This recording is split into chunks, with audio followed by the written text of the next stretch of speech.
ஹாய்க்கெல்லாம் வணக்கம். Exercise 2.5ல last செம்ம கடைசி ஒரு 10க்கு அப்புறம் உள்ளது எல்லாமே ஸ்டேட்மெண்ட் செம்மாக இருக்குது. எல்லாமே ஏபி கான்செப்டில் உள்ள சம் தான், அரித்மெட்டிக் சீக்வன்ஸ் தான். சம் என்ன அப்படின்னா, Priya earned ₹15,000 in the first month. Thereafter, her salary increased by 1,500 per year. Her expenses are 13,000 during the first year, and the expenses increases by 900 per year. How long will it take for her to save 20,000 per month? So sum என்ன அப்படின்னா, பிரியாவோட earnings first month சம்பளம் எவ்வளவு? 15,000. அந்த 15,000ல் 13,000 செலவு பண்ணிடுறா. அப்போ மீதி எவ்வளவு?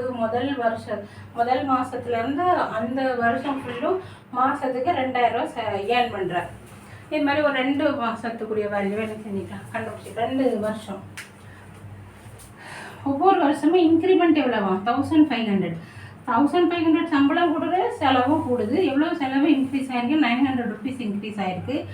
எப்போ அவளோட சேவிங்ஸ் அமௌண்ட் வந்து தட் இஸ் TN = 20,000 ஆகும். ஃபஸ்ட்டு வருஷத்தில் அவளோட சேமிப்பு அமௌண்ட் வந்து 2,000. எப்போ? 20,000 ஆகும். எத்தனாவது வருஷத்தில்? மாதம் அவள் 20,000 சேமிக்கிறா அப்படிங்கிற ஒரு லெவலில் ரீச் பண்ணுவாள் அப்படின்னு சொல்லுது. முதல்ல அத்தனை வருஷம் வேலையை ஒழுங்காக பார்க்கலன்னு தெரியல. சமூக தானே. இதில் ஒரு வருஷத்து வரைக்கும் வேலைக்கு வைக்கிறதே பெரிய விஷயமா இருக்கு. இன்க்ரீஸிங் சேலரி வந்து 1,500. அப்போ செகண்ட் இயரில் அவளோட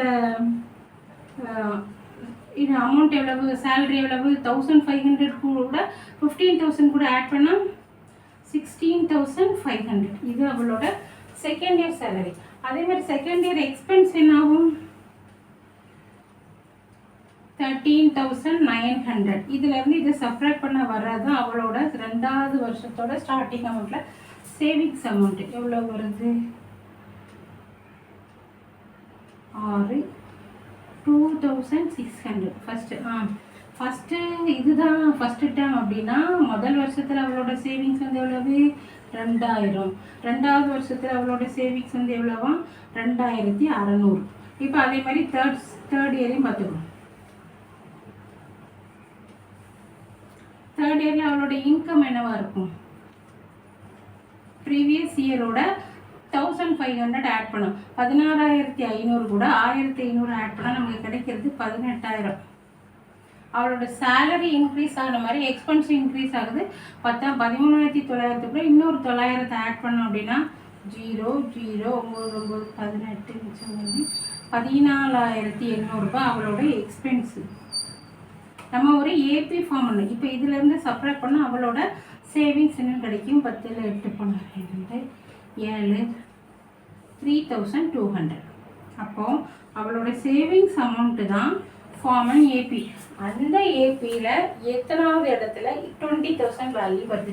இப்போ கொடுத்துருக்கிற ஏபி நமக்கு கண்டுபிடிச்சிருக்கிற ஏபி என்ன அப்படின்னா 2,000 இது first amount, 2,600 second amount, 3,200 and so on. இந்த நம்பர்ஸை பார்க்கும்போது நமக்கு என்ன தெரியுது? ஏ வந்து 2,000 செகண்ட் டைம்லேருந்து ஃபஸ்ட் டைம் மைனஸ் பண்ணால் கிடைக்கிறது தான் டி காமன் டிஃப்ரென்ஸ். அது எவ்வளோ? 600. இங்கேயும் அது சாட்டிஸ்ஃபை ஆகுது. அப்போ டி 600, ஏ வந்து 2,000, டிஎன்னோட வேல்யூ தெரியுது. அப்போ என் என்ன நம்மளால் கண்டுபிடிக்க முடியும். அப்போ டிஎன் = A + n - 1 × D. இந்த இடத்துல நமக்கு தெரியாத வேல்யூ n மட்டும்தான். டிஎன் இருக்கிற இடத்துல என்ன போடலாம்? 20,000.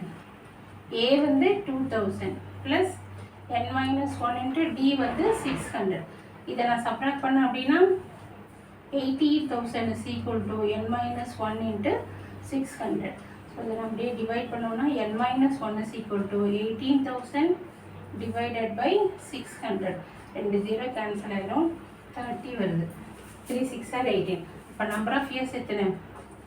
31 இயர்ஸில் 31வது வருஷத்தில் மாதம் அவளோட சேவிங்ஸ் அமௌண்ட்டு 20,000 ஆகுமா? 30 வருஷம் ஒரு இன்ஸ்டியூஷனில் வேலை பார்த்தா நல்ல விஷயம்தான். கவர்மெண்ட் வேலை பார்க்குறவங்களுக்கு ஒன்றும் பிரச்சனை கிடையாது. 60 வயசு வரைக்கும் வேலை பார்க்கலாமே.